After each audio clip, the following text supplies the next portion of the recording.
E o tema da nossa aula, então, licitações. Como a gente conversou nas aulas anteriores, a regra é que para o poder público, para que ele possa contratar com o particular, para ele adquirir bens, serviços, ou mesmo proceder a alienações, é necessário que haja um processo licitatório antes da assinatura de um contrato administrativo.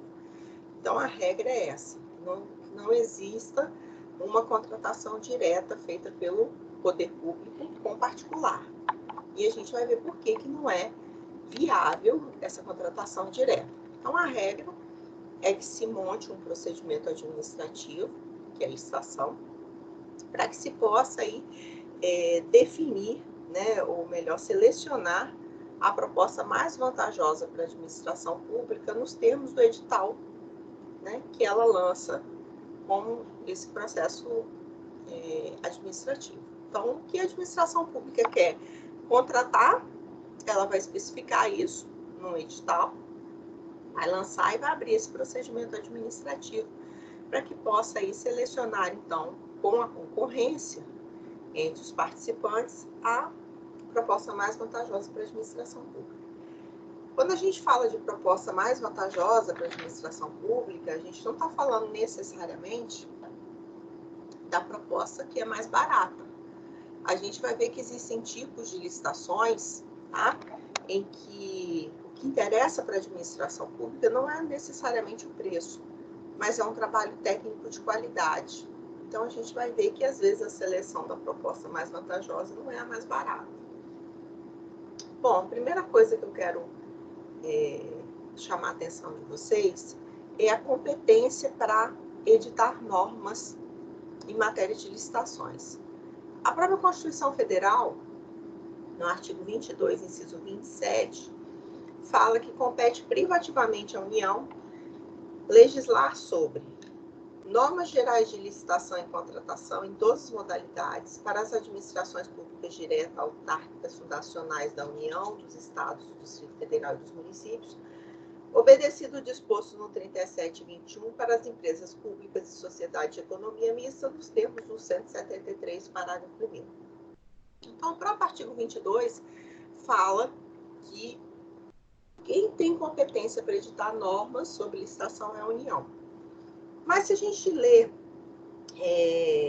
esse artigo, né, e os outros incisos dele, a gente percebe que há uma possibilidade das 4 pessoas que são integrantes da federação, os estados, os municípios, a União ou o Distrito Federal, a gente percebe que eles podem editar normas sobre licitação dentro do campo específico de atuação deles.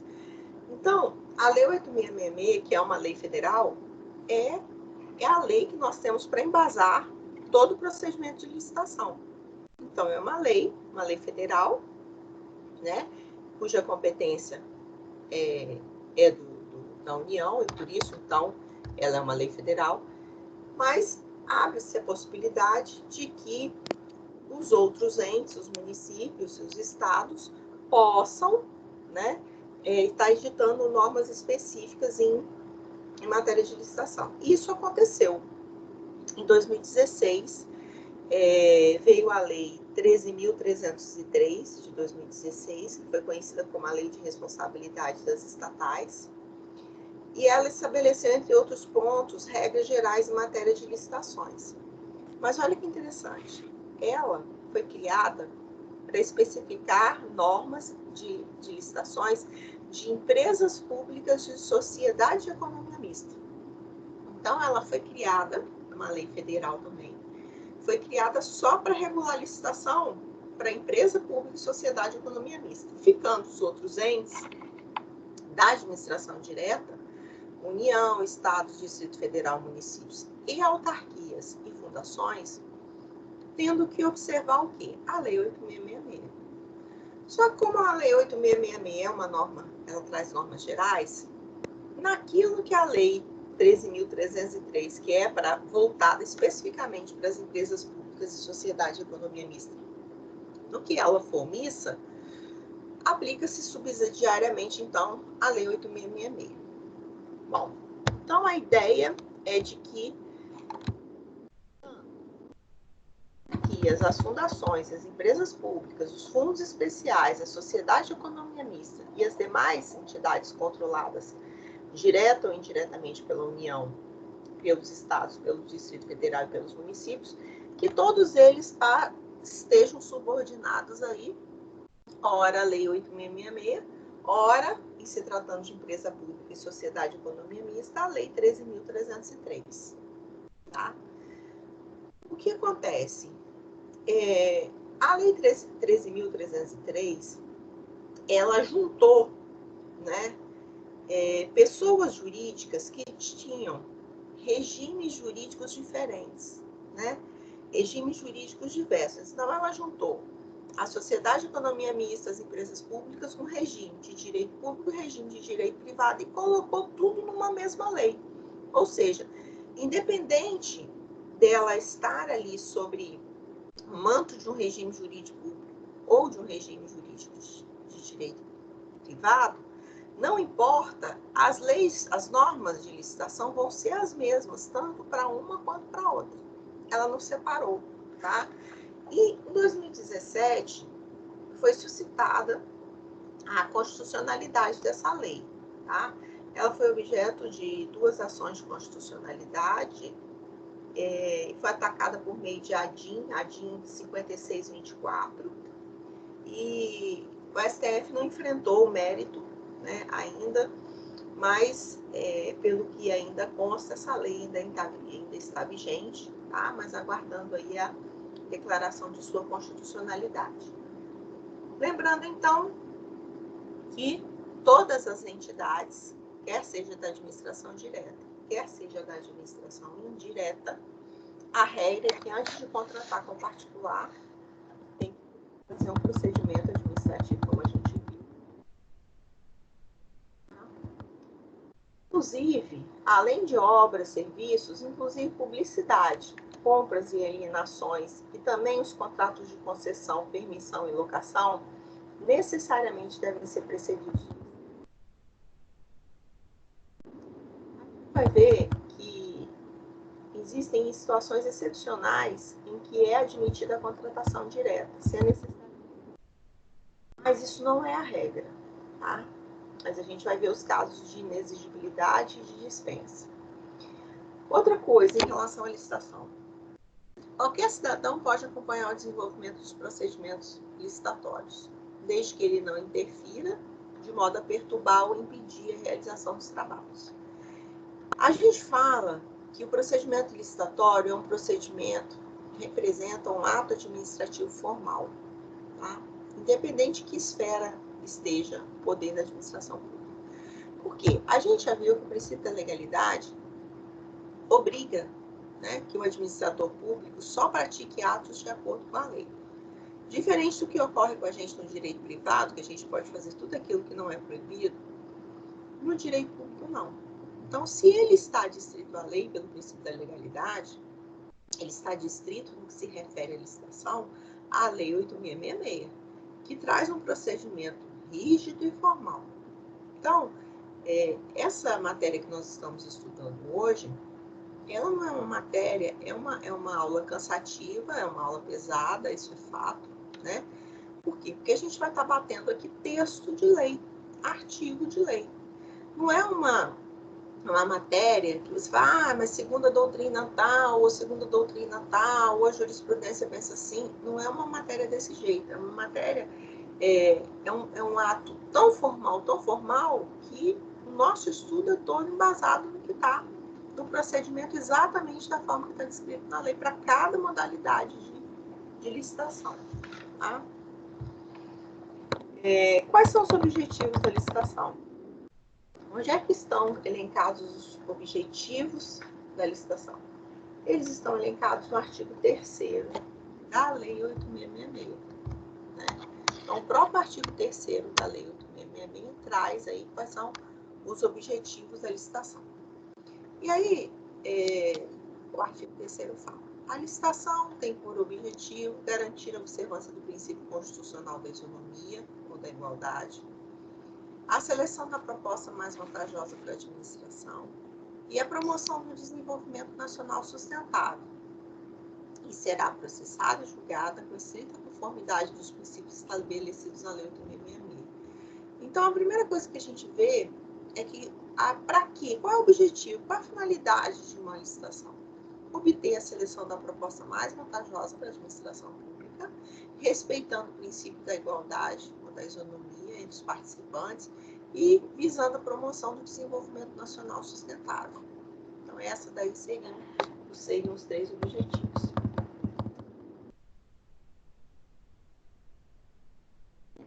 A parte dele, essa que não está marcada em amarelo, é exatamente o que eu acabei de falar para vocês, esses são os objetivos. Mas a segunda parte, que está marcada em amarelo aí na sua tela, diz assim: e será processado e julgado em estrita conformidade com os princípios da legalidade, da impessoalidade, da moralidade, da igualdade, da publicidade, da probidade administrativa, da vinculação ao instrumento convocatório, do julgamento objetivo e dos que lhes são correlatos. Ora, os primeiros princípios que estão citados ali, nós já estudamos, são aqueles princípios que são princípios gerais da administração pública, né? Aqueles que estão elencados no 37, aquela sigla LIMP que a gente conversou: legalidade, impessoalidade, moralidade, publicidade e eficiência. Esses princípios são princípios gerais a qualquer ente da administração pública. Então, isso também se aplica, obviamente, às licitações, né? Então, eles não são princípios específicos da licitação. São princípios que só devem ser obedecidos pela administração pública, qualquer que seja o ato praticado por ela, licitação ou não. Mas aí a gente vê os que são específicos, né? E os específicos da licitação, dentre outros, e os que estão expressos aqui, porque a gente vai ver que também existem os implícitos, mas os expressos seriam aí, ó, vinculação ao instrumento convocatório, julgamento objetivo, tá? Então, isso seriam 2 princípios específicos que a gente vai estudar. Outra coisa que a Lei 8.666 contempla é a possibilidade de a administração pública impor ao contratado que ele promova medidas de compensação comercial, industrial ou tecnológica. Isso está lá no artigo 3º, parágrafo 11. Então, da mesma forma, nas contratações que são destinadas à implementação, à manutenção e ao aperfeiçoamento dos sistemas de tecnologia de informação e comunicação, que são considerados estratégicos, poderá ser feita uma restrição de serem utilizados somente bens e serviços de tecnologia desenvolvida no país. Então, quando um edital de licitação sai, vai ficar explícito lá, né, o que se quer, qual objeto. Vai ser uma compra de um bem, vai ser um serviço que está sendo contratado, né? Quando nós estivermos diante de um edital cujo objeto é um serviço de tecnologia de informação e de comunicação, a própria administração pública pode exigir, né, por se tratar aí, a gente sabe que tecnologia de informação e comunicação, isso tem implicação na segurança nacional, né? Então, pode ser que a administração pública, considerando que esse tipo de serviço ele é estratégico, restringir, né, que as empresas que vão participar somente participem com bens e serviços que têm tecnologia desenvolvida no país, não adquirindo tecnologia de outros países. É possível que conste isso no edital, então. E aí, ó, só um quadrozinho sinótico, um resumo para você ver. Os objetivos da licitação, então, é a isonomia, mas a gente vai ver daqui a pouco que podem existir tratamentos diferenciados, com a margem de preferência e os critérios de desempate. A gente vai ver que a regra, o direito, tudo tem exceção, né? A regra é que haja isonomia, mas a gente vai ver as exceções. Objetivo é a seleção da proposta mais vantajosa, que, como eu já disse no início da aula, não é necessariamente a de valor mais baixo. Isso costuma ser uma pegadinha de concurso. E o desenvolvimento nacional sustentável. Claro, um país ele tem como objetivo um desenvolvimento econômico, né, um desenvolvimento comercial. Então, se busca isso também, obviamente, com a licitação. Bom, da licitação, alguns deles, né, estão previstos de forma expressa, como eu já disse para vocês ali no artigo 3º, da Lei 8.666, mas outros eles são tratados de forma implícita. Bom, então só para a gente bater um por um agora. Você já viu, nós já conversamos sobre o princípio da igualdade. Mas vamos dar um enfoque ao princípio da igualdade. Licitação. Então, vamos falar do princípio da igualdade voltado à licitação. O que significa o princípio da igualdade num procedimento de licitação? Significa que os licitantes, aqueles que estão participando, eles devem ser tratados de forma isonômica, sendo vedada qualquer discriminação injustificada, dando oportunidade para que qualquer interessado que preencha os requisitos participe da licitação. Tá? Mas olha só, a própria Lei 8.666, ela prevê, tá, que existam algumas exceções, assim, que venham a mitigar, tá, esse princípio. Ela mesma, a própria lei, permite aí que existam regras de desempate e margem de preferência. Desse modo, a lei proíbe que os agentes públicos estejam, né, estabeleçam, melhor dizendo, qualquer tipo de tratamento diferenciado, tá, entre licitantes ou entre empresas brasileiras e estrangeiras, mas existem situações excepcionais que a gente vai trabalhar agora. O próprio artigo 3º da Lei 8.666, no seu parágrafo 1º, fala assim: é vedado aos agentes públicos estabelecer tratamento diferenciado de natureza comercial, legal, trabalhista, previdenciária ou qualquer outra entre empresas brasileiras e estrangeiras, inclusive no que se refere à moeda, à modalidade e local de pagamentos, mesmo esses internacionais. Então, repare, existe aí um cuidado para que não se discrimine empresas estrangeiras, tá? Existe esse cuidado. Bom, mas já que a gente está falando de exceções ao princípio da isonomia, né, ou exceções ao princípio da igualdade dentro da lei de licitações, vamos ver as regras em que o tratamento, então, diferenciado é admitido.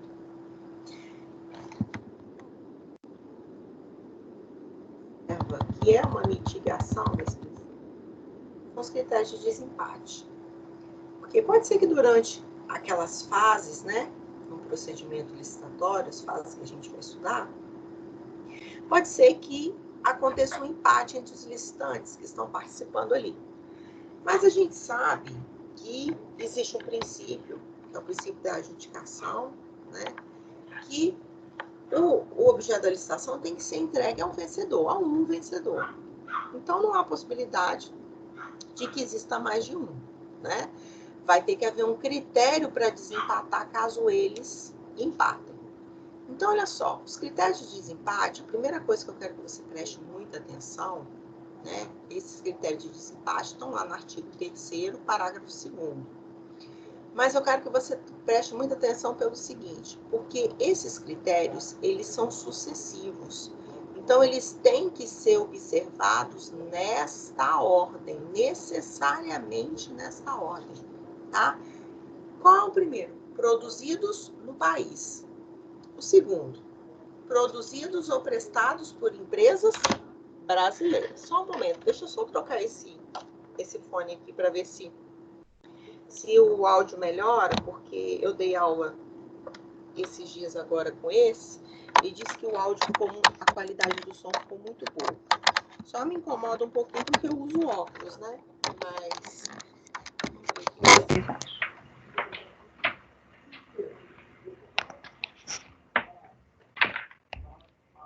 bom, vamos lá. Deve ter ficado melhor, porque os meninos das aulas passadas falaram que o som ficou bem melhor, assim. Bom, estão me ouvindo direitinho? Posso continuar? Sim, ficou melhor. Então, Sim. Ficou melhor, né? Então tá. Sim. Então vamos lá. Então, voltando sobre os critérios de desempate. O primeiro critério de desempate, ele não leva em consideração a nacionalidade, tá, da empresa, não. Olha que interessante. O primeiro critério de desempate leva em consideração se o produto ou serviço é produzido no país. Que produzido no país pode não ser por uma empresa brasileira. Produzido no país pode ser, inclusive, por uma empresa estrangeira.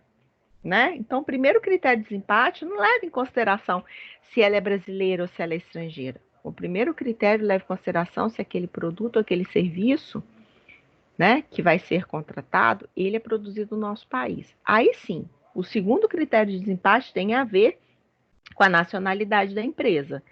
Se, se esse produto ou esse serviço é produzido ou prestado por empresa brasileira, já é o segundo critério de desempate. O terceiro critério de desempate é se são produzidos ou prestados por empresas que investam em pesquisa e no desenvolvimento de tecnologia no país, que também pode ser brasileira ou estrangeira. O importante é que essas empresas investam em pesquisa e em desenvolvimento. Por quê? Porque a gente acabou de ver que um dos objetivos é o desenvolvimento sustentável do país. Então, os estudos, as pesquisas em tecnologia favorecem o desenvolvimento sustentável. O quarto critério de desempate, ele é bem interessante porque você já deve ter visto empresas que têm uma quantidade X de vagas para pessoas, para contratar funcionários com deficiência, algum tipo de deficiência. Isso não é à toa, certo? Então, um quarto critério de desempate seriam produzidos ou prestados por empresas que comprovem cumprimento de reserva de cargos previstos em lei para pessoa com deficiência ou reabilitados da Previdência Social. Só um minutinho, por favor. Deixa eu só. Tá vindo um barulho externo aqui, só um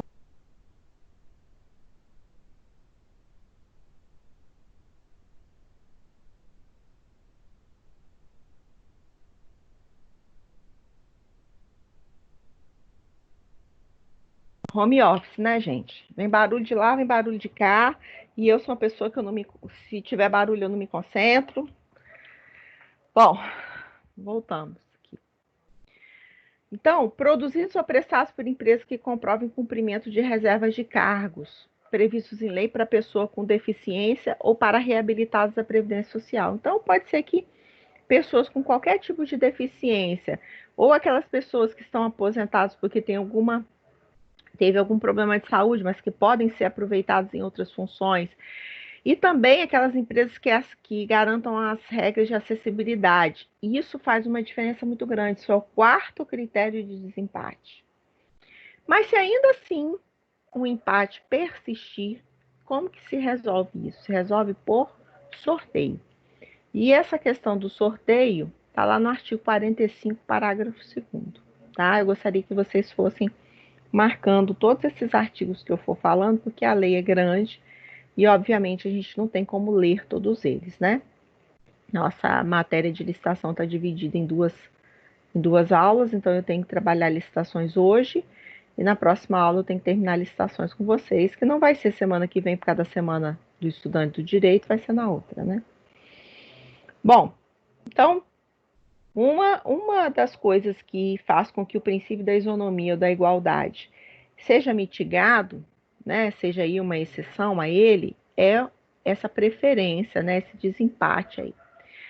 Mas existem as margens de preferência, né? E aí as margens de preferência são interessantes porque nos processos de licitação já pode vir definido logo na abertura do edital aquilo que será dado preferência, aquela empresa que será escolhida como tendo preferência na licitação se ela já tiver atingindo esses critérios.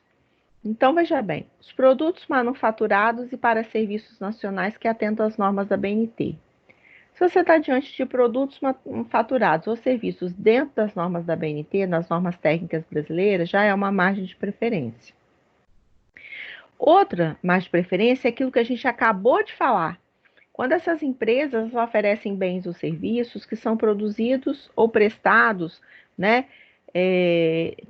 naquelas condições de tendo reserva de cargos dentro daquela empresa para deficientes ou para reabilitados da Previdência ou com as regras de acessibilidade. Então, todas esses dois casos que eu acabei de falar, são margens de preferência já na escolha da empresa que vai ganhar a licitação.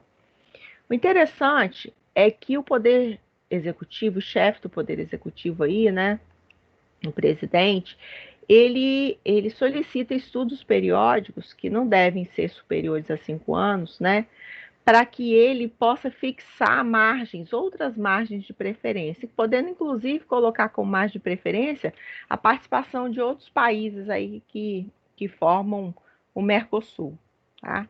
Esses estudos que o presidente solicita para alterar essas margens aí de preferência levem em consideração a geração de emprego e renda, o efeito na arrecadação dos tributos federais, estaduais e municipais, o desenvolvimento e inovação tecnológica, um custo adicional de serviços e produtos, e em suas revisões, a análise retrospectiva dos resultados. Então, para o presidente da República poder né, mudar essa margem de preferência, vão ser estudos que vão ser realizados a cada 5 anos, tá? E que vai levar em consideração na análise esses que eu acabei de falar.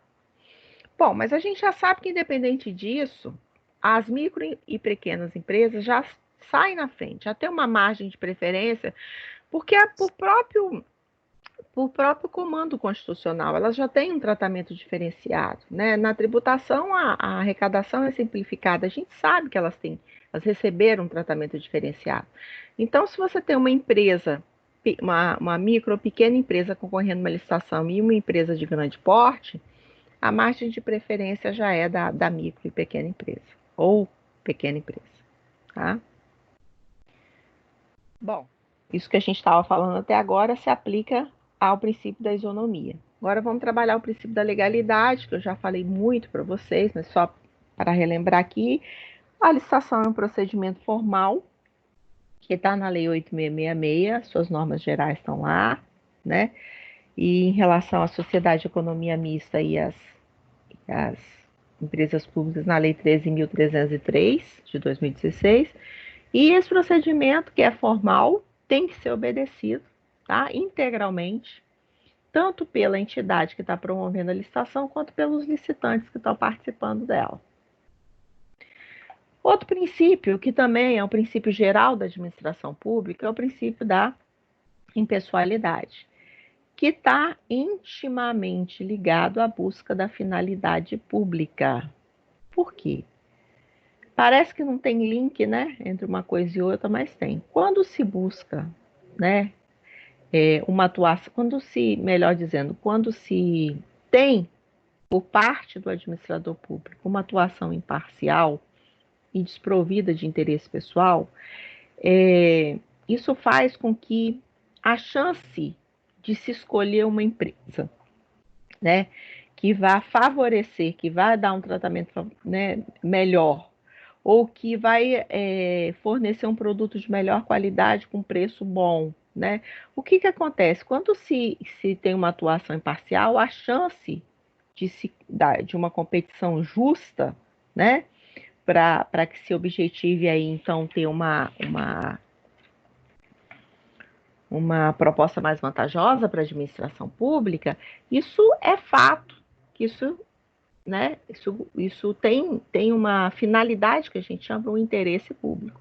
Então, a ideia de que se tem uma atuação imparcial por parte do administrador público para exatamente poder agir pautado nessa finalidade pública na escolha aí da proposta mais vantajosa, tá certo?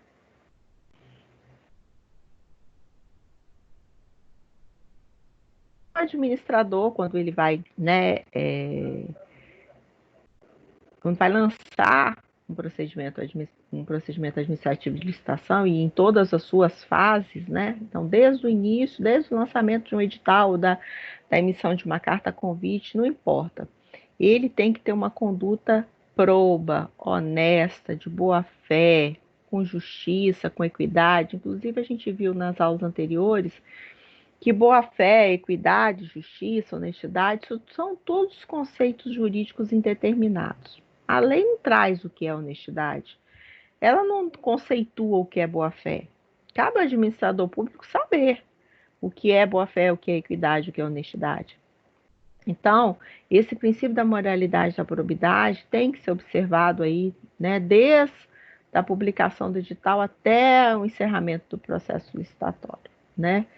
E E atuações imorais podem ficar configuradas, inclusive, como um ato de improbidade administrativa, respondendo aí pela lei de improbidade.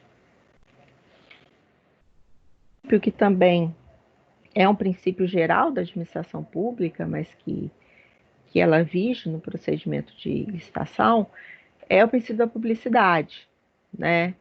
Todos os atos do procedimento licitatório, a regra é que eles sejam públicos, com exceção das propostas, que são sigilosas só até o momento da abertura dos envelopes ali.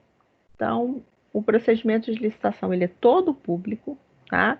Mas é óbvio que as propostas têm que ser sigilosas, porque se eu estou concorrendo com você e eu sei o seu valor, eu vou jogar. Cada um de nós vai ter que sempre querendo colocar um preço mais abaixo para ganhar a licitação, né? A gente vai ter sempre querendo burlar a proposta do outro para poder ganhar a licitação. Então, as propostas elas têm que ser sigilosas até o momento da abertura do envelope. Dali para frente, aí não, aí se torna público. E o artigo 3º, parágrafo 3º da Lei 8.666 fala isso. A licitação não será sigilosa, ou seja, ela vai ser pública, sendo públicos e acessíveis ao público os atos de seu procedimento, salvo quanto ao conteúdo das propostas até a respectiva abertura. Olha, a gente vai trabalhar muito o artigo 3º hoje, tá? É um artigo, inclusive, que eu acho que vocês têm que dar uma atenção. Depois, no final da aula, eu vou falar para vocês, como a lei é muito grande, eu vou falar para vocês no final da aula quais são os artigos que eu acho que vocês têm que ter uma leitura mais atenta, tá? Esse artigo 3º ele é muito importante porque ele traz os princípios, os objetivos, né?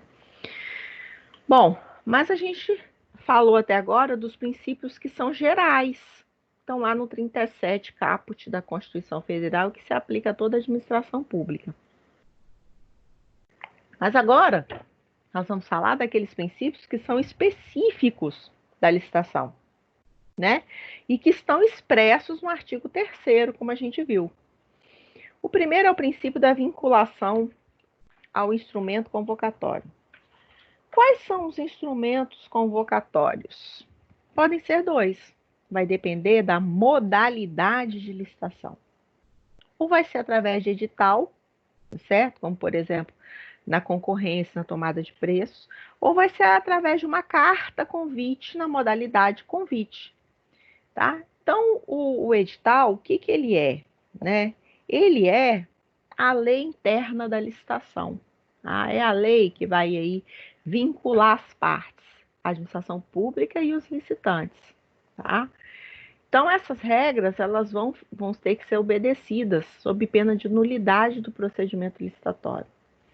Caso a entidade promotora da licitação, a administração pública, o órgão público, deixe, né, por exemplo, de aplicar algum critério que está previsto no edital para classificação, ou aceite propostas ainda que mais vantajosas, fora das condições exigidas, ele está violando esse princípio.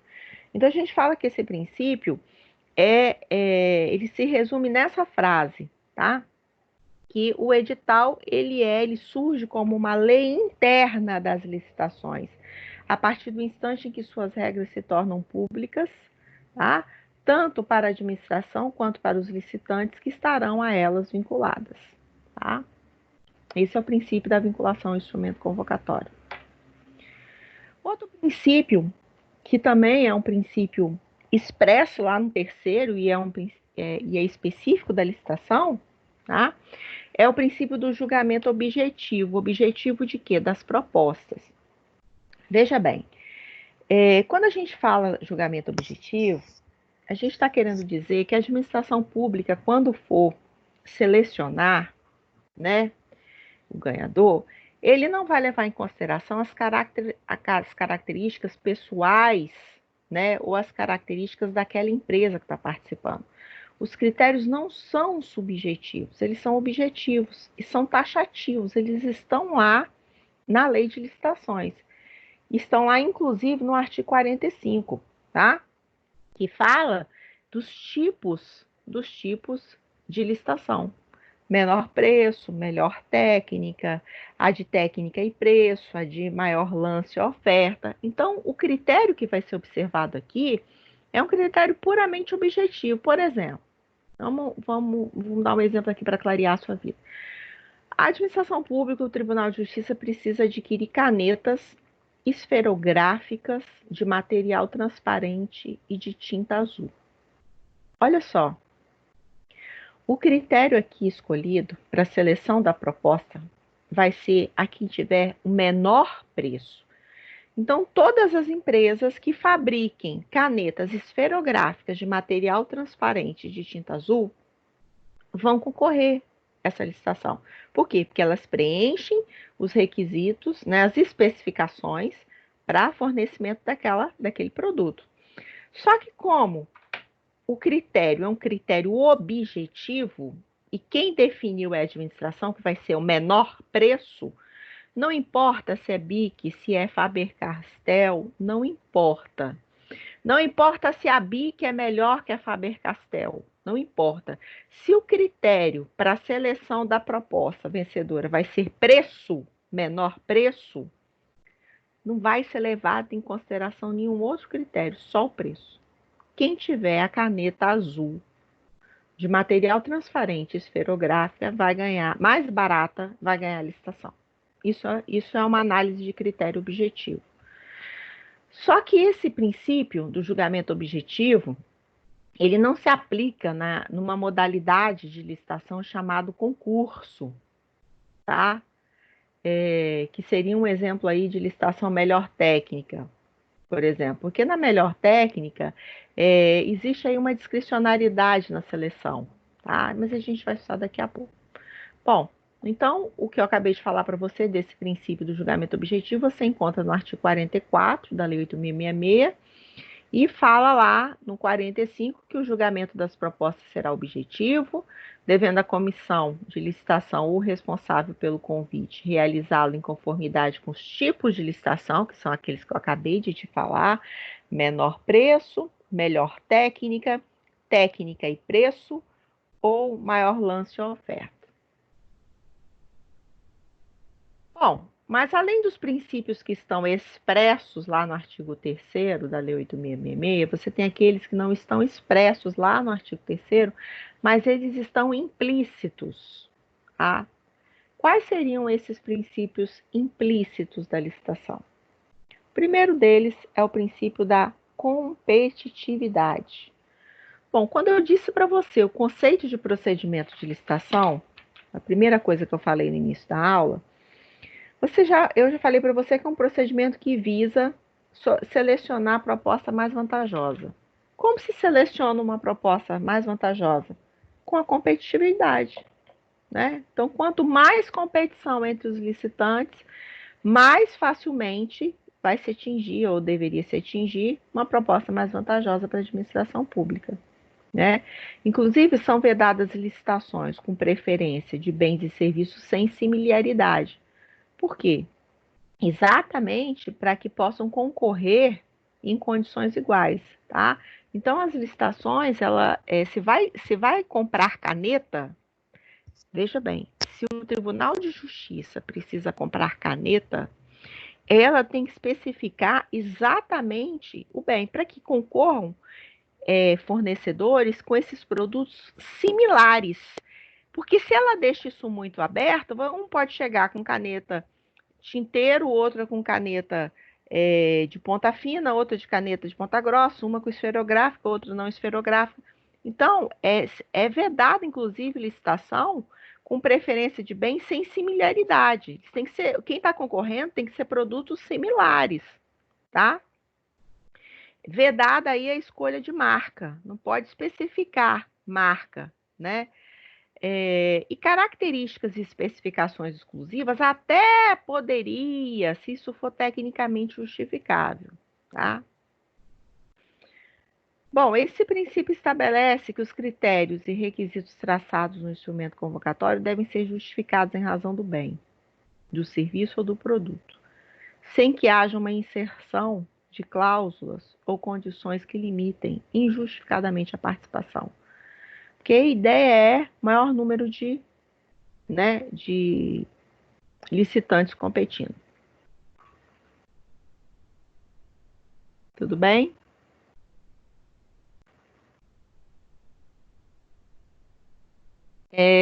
Outro que eu já comentei com vocês é o princípio do sigilo das propostas, né? Eu disse para vocês que ele, ele é sigiloso, né? Todo o procedimento licitatório ele é público, mas o conteúdo da proposta que é sigilosa. Depois que é aberto o envelope com a proposta, deixa de ser sigiloso, né? Então, todo o procedimento, desde a abertura, é público. Tudo é público. Só o conteúdo da proposta é que é preservado. Outro princípio que está lá, que é implícito e que é extremamente importante, é o princípio da adjudicação compulsória. Esse aqui eu quero que você preste um pouco de atenção nele, porque ele tem algumas especificações aqui, tá? Esse princípio diz o seguinte, que a administração pública ela deve entregar o objeto da licitação à proposta que foi considerada vencedora, tá? Então, quem ganhou a licitação é que tem prevalência na assinatura do contrato, tá? Só que isso que inicialmente parece ser um direito, né, que o licitante tem, ele não é um direito propriamente dito, um direito à assinatura desse contrato, tá? Não é. Por quê? Quando a administração pública lança no edital, certo? E você ganha, o que você tem é uma mera expectativa de assinar o contrato. Você não tem um direito adquirido à assinatura do contrato. Você não pode exigir da administração pública que assine, que firme o contrato com você. Por quê? Porque a administração pública pode arguir interesse público, dizendo que não vai ser mais interessante para ela fazer aquela contratação. Então, ela pode revogar o ato licitatório, mesmo depois de concluído, formalizado, terminado o processo de licitação, a administração pública pode falar não. Olha, não é mais de interesse público, né, que a empresa seja contratada. E aí pode não chamar para assinar esse contrato, porque a administração ela não é obrigada a celebrar. Mas caso ela opte, que ela deseje celebrar o contrato, aí necessariamente vai ter que ser com o vencedor, tá? Aí não tem jeito. Então, o que eu quero que você grave é que o licitante vencedor tem não é um direito adquirido à futura contratação. Ele tem apenas uma expectativa de direito. Mas o artigo 50 dá uma certa segurança, obviamente, e é a expressão desse princípio da adjudicação, né? Que ele diz assim, 50 da Lei 8.666. A administração não poderá celebrar o contrato com preterição da ordem de classificação das propostas ou com terceiros estranhos ao procedimento licitatório, sob pena de nulidade, né? Então, se ela for contratar, vai ter que ser com o vencedor. Mas outra coisa, o licitante vencedor, ele tem obrigação de manter a proposta, tá? Os termos da proposta formulada, por um prazo de até 60 dias. Tá? Por quê? O próprio artigo 64, parágrafo 3º, fala assim: decorridos 60 dias da data da entrega das propostas, sem convocação para a contratação, ficam os licitantes liberados dos compromissos assumidos. Ora, isso é importante porque faz com que libere o vencedor de ficar indefinidamente à mercê da administração pública para ela chamar ele para assinar contrato quando ela quiser. Então, veja bem, foi finalizada, né, a licitação, a proposta vencedora foi a da sua empresa, e você vai aguardar que a administração pública te chame para assinar o contrato. Você vai ter que manter os termos da proposta, preço, as condições, tudo durante 60 dias. Passou 60 dias, você não está mais obrigado com a administração pública, porque senão você vai ficar indefinidamente ad eterno esperando a administração pública assinar contrato com você. Não tem como, né?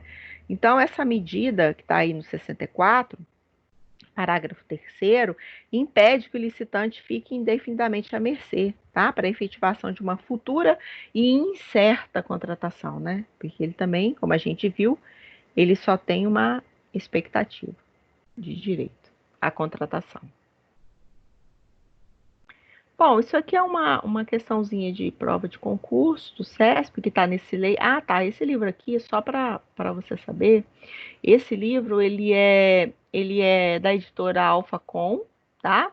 Ele é do Thalios, que é o professor que era do Alfa, acho que agora está no Estratégia, é o melhor professor, o único, acho, de Direito Administrativo do Alfa, escrito junto com o Evandro Guedes, tá? É um livro muito bom. Eu escaneei, você tá vendo que tá meio tortinho assim? Porque eu usei aquele aplicativo meu, o Can Scanner, pelo meu telefone, tentei escanear, não ficou muito bonitinho, mas tá legível, né? Eu coloquei lá na pré-aula do encontro 13 para você. Ah, então se você for lá na pré-aula do encontro 13 dessa semana, você vai ver esse material. E outro, só te lembrando, aquela apostila gigante que eu deixei lá na pré-aula 11 para vocês, a apostila de Direito Administrativo, da página 1 até a 79, ou seja, quase 80 páginas, né? Toda de licitação, tá? Então você tem aí. Ah, e também mandei para alguns líderes, não sei se da sua turma, mas você checa por e-mail o livro que eu tenho em PDF do Marçal Justen Filho. Então, olha só, não é por falta de material que você não vai estudar. Porque além desse livro do Evandro e do Thalios, eu coloquei aquela apostila boa, lá que está em PDF lá na pré-aula 11, e ainda disponibilizei um livro, que é um livro de Direito Administrativo do Marçal Justen Filho. Então, assim, não é por falta de material, viu, gente? Eu estou dando todo o suporte para vocês. Bom, em relação aos princípios, então, o que eu tinha para falar é isso. Alguma dúvida? Posso entrar em tipos de licitação?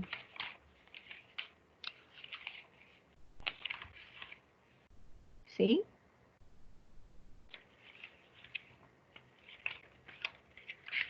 Bom, quem cala consente, né? Então posso. Bom, vocês ficam tão silenciosos assim.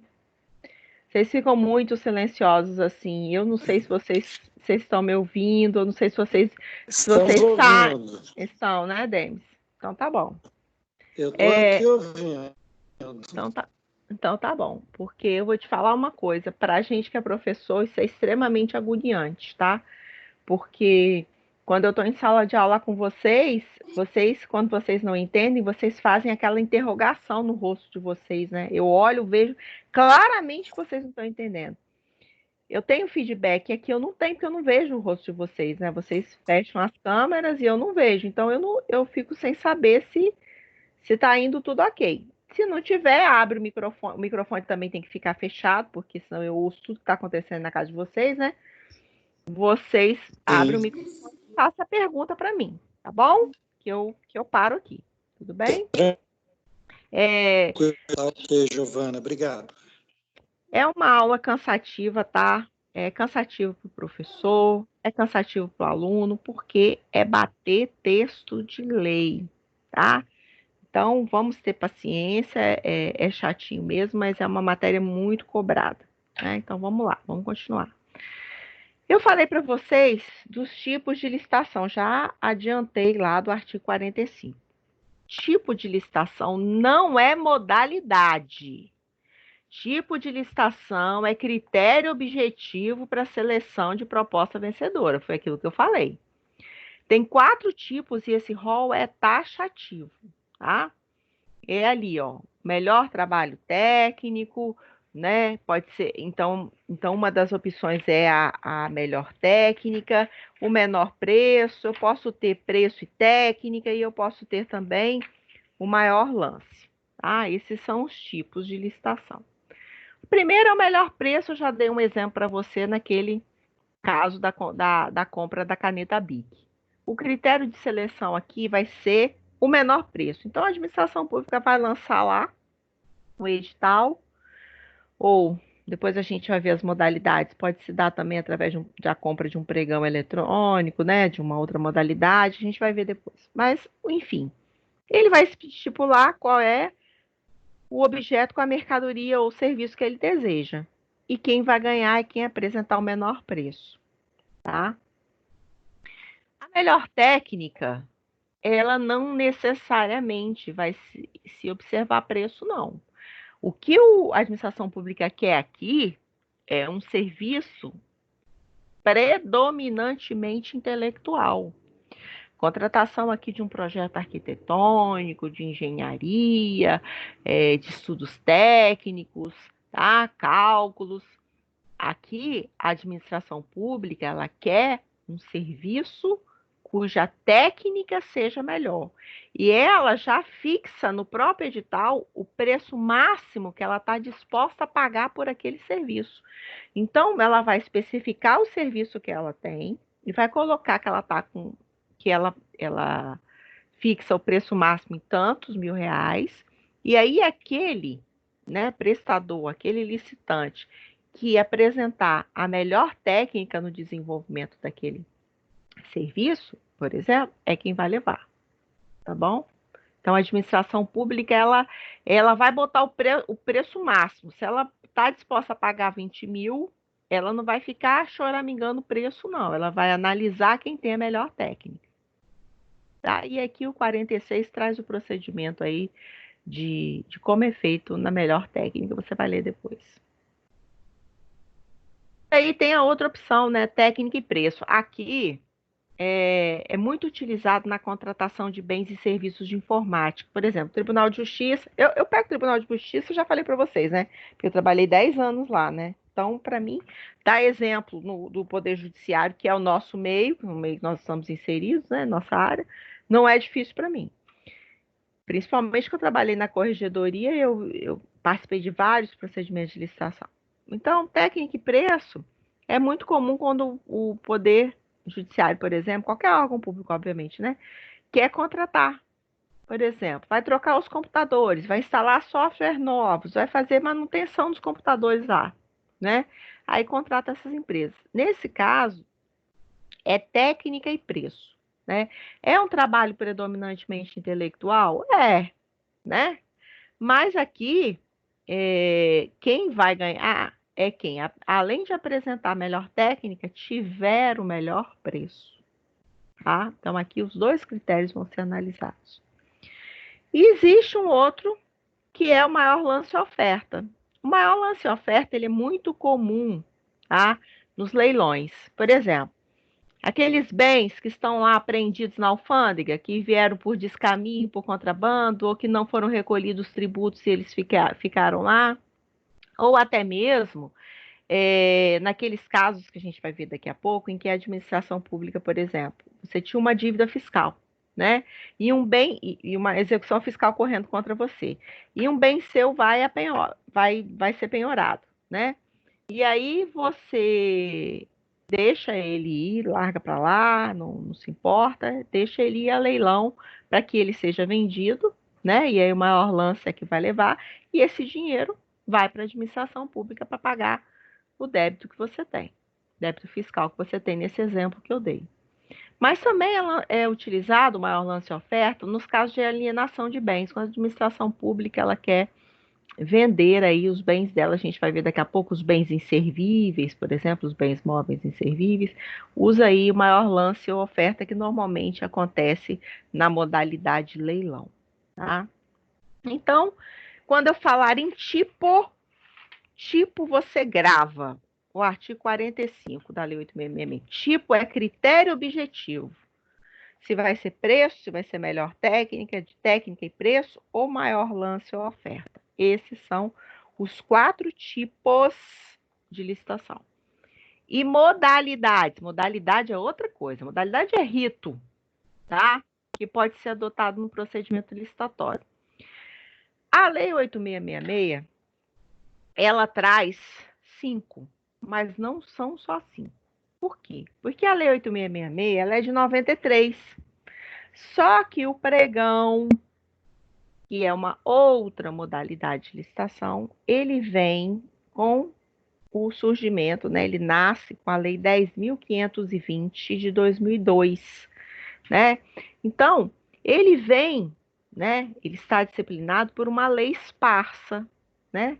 Então, ele não está no rol do 22 da Lei 8.666, mas o pregão é uma modalidade de licitação, tá? O que eu quero que você grave? A lei 8666, ela veda, ela proíbe que seja feita a criação de nova modalidade ou de combinação das existentes pelo administrador público. Ou seja, o administrador público ele não pode inventar, criar novas modalidades que não sejam essas que existem aí. Quem pode criar? Só a lei, só o Poder Legislativo. Então, o Poder Legislativo, através de uma lei aprovada pelaquela casa legislativa, é que vai poder criar uma nova modalidade de licitação, né? Então, o administrador ele não cria, quem cria é a lei. Tanto é que ela criou o pregão, né? A Lei 10.520 criou uma nova modalidade que não está no 22, mas que é o pregão.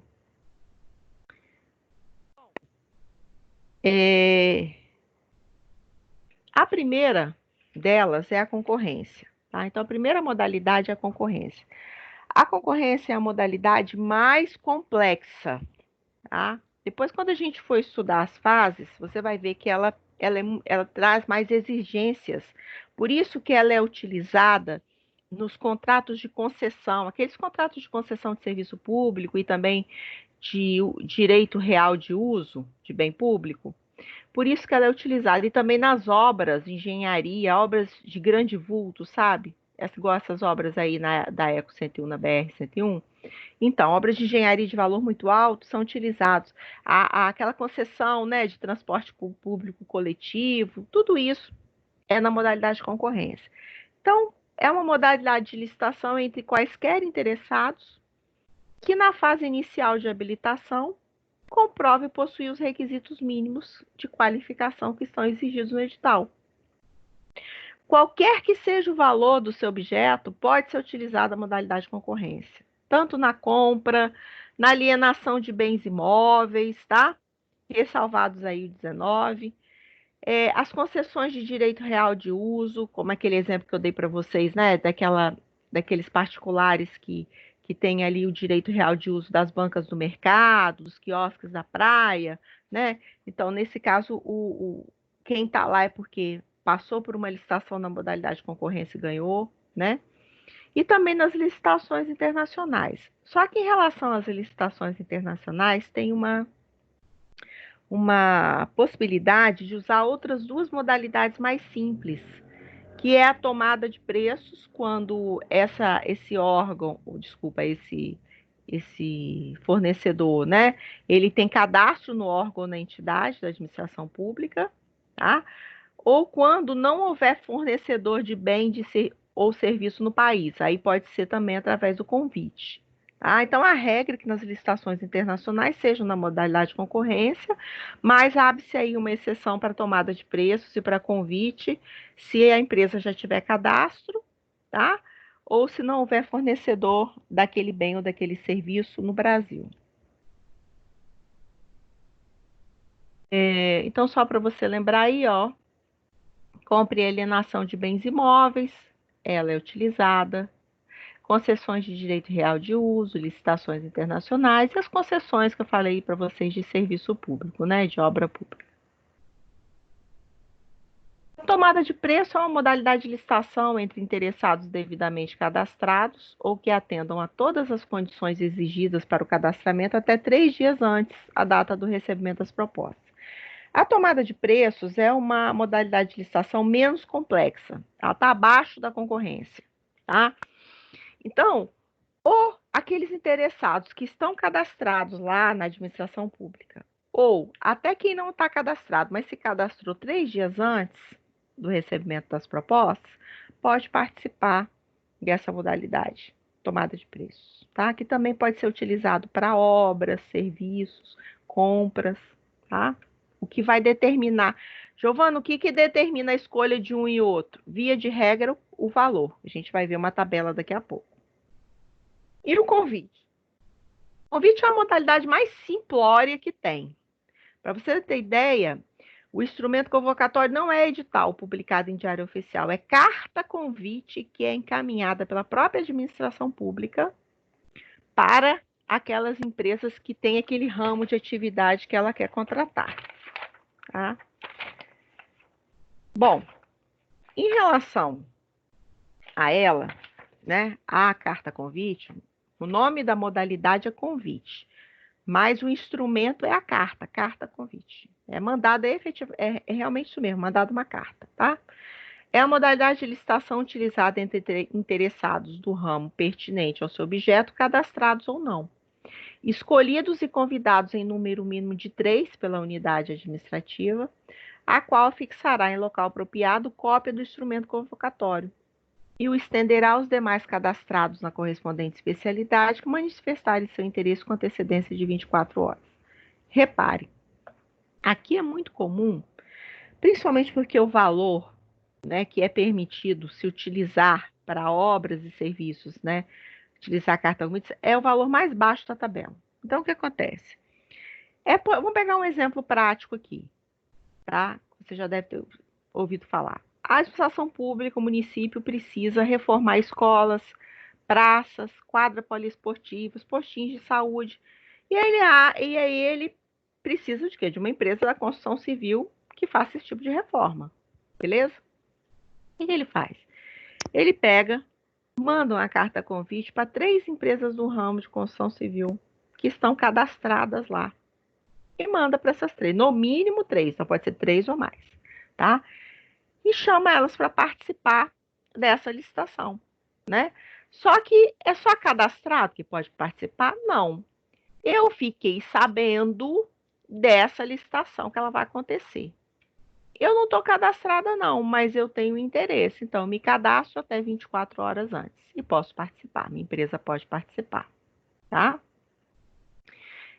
Mesmo sem um convite formal, os demais interessados também podem participar, desde que manifestem, obviamente, como eu disse para você, né? Se manifestem o desejo de participar 24 horas antes. Quando por limitações do mercado ou manifesto desinteresse dos convidados for impossível a obtenção do número mínimo de 3, né? A licitação pode prosseguir, tá? Contudo, essas circunstâncias devem ser justificadas lá no processo, sob pena de ter que repetir o convite. Como eu disse, é a modalidade mais simples de licitação, tá? Que é utilizada quando o contrato for de valor mais baixo. A gente vai estudar a tabela daqui a pouco, que inclusive foi alterada pelo decreto 9.412. Bom, a administração deve convidar pelo menos 3, que a gente já viu, daquele ramo, né, cadastrados ou não. Nesse caso, não é necessária publicação em diário. Basta ela mandar as cartas convite e afixar essa cópia do convite na repartição pública, tá? A cada novo convite que ela faz, ou seja, a cada novo procedimento, né, de licitação com novo convite que ela faz, com objeto idêntico, né, e existindo na praça mais de 3 possíveis interessados, é obrigatório o convite a pelo menos mais um. Então, existindo na praça mais de 3 possíveis interessados, a cada novo convite que ela fizer, realizado para a contratação daquele objeto idêntico, é obrigatório o convite de pelo menos mais um interessado, tá? Enquanto existirem cadastrados não convocados na última licitação. Então, o mínimo é 3, mas se existir mais de 3 possíveis, é obrigatório que ela refaça a pelo menos mais um, tá? A limitação de valores é a última coisa que eu vou falar antes do intervalo. Não é essa que está aí, tá? E detalhe, esse livro é de 2019, o fechamento dessa edição, e a nova tabela ela é de 2018. Mas olha só, o que você vai ficar de cara é o seguinte. Você vai lá para o site do Planalto, porque eu quando quero estar com uma lei atualizada, o que eu faço? Eu vou lá para o site do Planalto e jogo, né? Então, antes de eu começar a dar essa aula, eu estava preparando essa aula de vocês, é uma aula que eu dei um semestre atrás, falei, bom, licitação é um troço que pode ter mudado, né? Então, eu vou estudar a aula e vou olhar se está tudo certinho, está tudo atualizado, porque o material que eu tenho está aqui, mas vai que não está atualizado, né? O professor tem que ter esse cuidado. Aí fui lá no site do Planalto, falei, vou ver quais as alterações que tiveram no último ano, já que foi o último ano que eu dei essa matéria, né? Ah, rapaz, quando você olha lá o artigo 23, o texto do 23 está com esses valores aí, com a redação original. Só tem um problema. Tem um vide na frente. Decreto 9.412 de 2018, que você tem que clicar nele para te remeter para o decreto. E esses valores que vocês estão vendo aqui dobraram, mais que dobraram. Então, só para você ter uma ideia. Nas modalidades de concorrência, tomada de preço e convite, o que define qual a modalidade que vai ser utilizada? Valor. Então, se eu tenho obras e serviços de engenharia, só para você ter ideia, né? Acima de 3 milhões e 300, acima de 3 milhões e 300, não é 1 milhão e 500, é 3 e 300, vai se utilizar a concorrência, tá? Entre 330 mil e 3 milhões e 300, a tomada de preço. E o convite são naquelas obras e serviços de engenharia até 330 mil. Então, ficou assim, convite até 330 mil. Tomada de preços até 3 milhões e 300. Concorrência acima de 3 milhões e 300. Para obras e serviços de engenharia. E para compras e demais serviços que não são de engenharia, não é obra e não é serviço de engenharia, todo o resto de compra e serviço. No convite, esse valor não é mais de 80, é de 176 mil, até 176 mil. Então, compras e demais valores, compras e demais serviços até 176 mil, pode-se utilizar a modalidade convite, tá? Acima de 176 mil até 1.430.000, tá? É a tomada de preço. Então, acima de 330 até 1.430.000. E convite até 176 mil. Onde está isso? No artigo 23, com a nova redação dada pelo decreto 9.412 de 2018. Bom, o que você precisa saber disso aqui? É que como a concorrência é uma modalidade mais complexa, qualquer que seja o valor, pode ser utilizado ela, ou seja, quem pode o mais, pode o menos. Então, ainda que se você tivesse um valor baixo, o administrador poderia usar a concorrência. Mas para que ele vai pegar um procedimento tão elaborado, tão cheio de formalidade, para usar para fazer uma obra, por exemplo, ou um serviço no valor baixo, se ele pode usar o convite, né? Então, por exemplo, em uma licitação para a contratação de uma obra estimada em 100 mil, a modalidade mais adequada seria o convite. Mas o administrador pode utilizar as outras duas que são mais complexas, tanto a tomada de preço quanto a concorrência. Também, se ele quiser comprar um bem no valor de 400 mil, o administrador público, a modalidade seria a tomada de preço, mas ele também pode utilizar a concorrência. Ou seja, ele sempre pode utilizar a modalidade mais complexa, né? Para aquela faixa de preço. Ele não pode usar a menos complexa. Tudo bem? Porque quem pode o mais, pode o menos. Então, se ele está com valor baixo, ou ele usa a modalidade que está especificada para aquele valor dele, ou ele usa uma modalidade mais complexa. O inverso não pode. Tudo bem? Então só para você saber que esses valores não são mais esses, tá? E outra coisa que eu quero, para encerrar, para a gente ir para o intervalo, é que eu falei para vocês de consórcios públicos na aula passada, né? Que são formados por entes da federação. 2 municípios, estados, ou vários estados com vários municípios, né? Então, vão ser sempre uma junção de entes da federação para compor aí, para criar os consórcios públicos. Quando você tiver até 3 entes da federação num consórcio, aquela tabela dobra de preço. Pode ser usado o dobro. E quando você tem mais de 3 entes da federação, aquele valor da tabela triplica, tá? Isso está no artigo 23, parágrafo 8º. No caso de consórcios públicos, aplicar-se-á o dobro dos valores mencionados no caput deste artigo, quando for formado por até 3 entes da federação. E o triplo, quando for formado por maior número.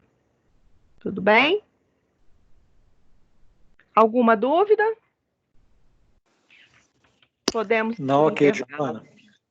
Então, vamos fazer um intervalo para a gente comer alguma coisa, dar uma descansadinha. Daqui 15 minutos a gente volta, tá bom? Combinado.